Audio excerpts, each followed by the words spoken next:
he arrived here and started to study at Parsons, but if you read his interview in the book, he says that he wasn't terribly interested. So he spent time in New York doing many different things, one of which was how do artists make a living here in New York City if they don't have anything. And he, like many of his peers, did portraits on the streets and other kinds of odd jobs to make ends meet. So that's a little bit of the background of where Ai Weiwei was before he came to New York City. And so now we have here a selection of images, both, and I think that you can almost divide up the images here as being part of his private sphere, his private life, much of which is occupied by his fellow Chinese creative art world people, and then his public life, where he really wanted to seek a connection with life in New York City, and so he, through these photographs, really chronicled life at that time. And it was a very intense period in New York City where he lived, because there were a number of protests, of which I'll draw your attention to in the photographs. But I thought we would start, I'm not going to go through every photograph, but I wanted to draw your attention to a couple of the interesting photos. And I'm going to start here with this 1986 photograph of him. It's just right outside Tompkins Square Park, and we'll come back to this place with some of the protests that would happen a few years later in 1988. But here it's a very offhand shot, clearly, and one of the questions that people often ask me is that he might not have taken all of the photographs, but they're all through his authorship. So obviously somebody has taken this portrait of him. But we also have another kind of quite wonderful but very intimate portrait of filmmaker Chen Kaige, who is world famous filmmaker. You would remember his farewell concubine. What is it? Farewell concubine. Yes. Yeah, film. But he was one of this community who, in fact, came to New York City. He was a resident or fellow at NYU Film Studies. And so he was here. You have another very offhand portrait of him just outside of the little general store.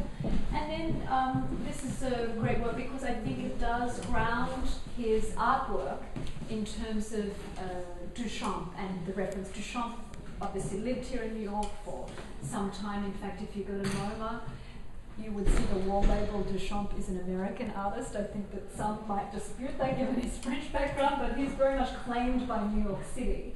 And here we have a profile of Duchamp in Sunflower Seeds, and I think it's a great reference point because you find the Duchampian influence in his work, firstly.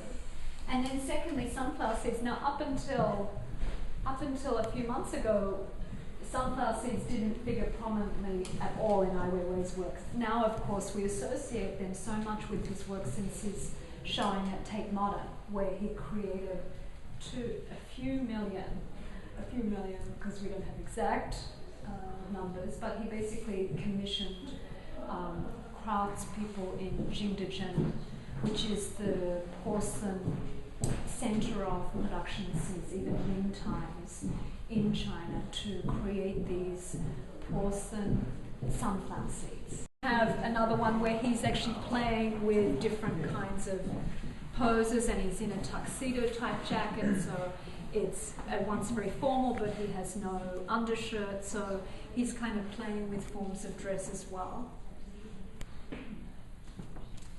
And you'll see him up here, these three pictures, because in fact he arrived much like Ai Weiwei with very little.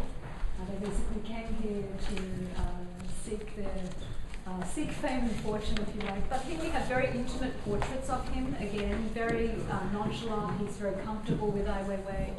Tan Dun, in fact, now is a world-recognized composer. You might know his Oscar-winning score for Crouching Tiger, Hidden Dragon. And when he came to New York, he started out by busking in the subway.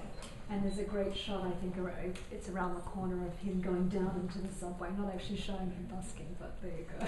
Exact reasons for a number of the protests seem to differ, from disputes over the curfew in the neighbourhood to just a general kind of dissatisfaction with the gentrification process of big business or big property developers moving into the neighbourhood, and often at the expense of the artists and intellectuals who were living in this part of the city, because essentially they were being pushed out by the rising prices. We know this to be a well-known story here in New York City, but this was really a case where in Tompkins Square Park there were a number of protests and the police reacted quite vigorously. At the end of his tenure here in New York City, I talked before about the Chinese community and the fact that this was a group of intellectuals and artists who had come to New York City, and they were really little known by the art world here in the city. However, today many of them have assumed important careers and have really acquired international reputation. I wanted to close the end of this tour by actually looking at this photograph of Wang Gongxin at his Brooklyn studio, taken in '93. And then this portrait up here on the upper left-hand side of Yu Hong on the right-hand side, and Liu Xiaodong. Now, these three artists are actually leading artists today. So on the one hand, Wang Gongxin, who's best known for his leading work in video art, and his wife Lin Tian Miao, who's an installation artist who we're doing a project with next year. Both of them lived in Brooklyn for nearly a decade, much like Weiwei. And they always complained that they could never get curators to come and visit them in Brooklyn. And then the minute they moved back to Beijing, they had to say no, there were too many people wanting to come to their studio. So they were, as much like Ai Weiwei, part of the exodus back to China, the return to the homeland. And I think that is as much a theme in the show as anything.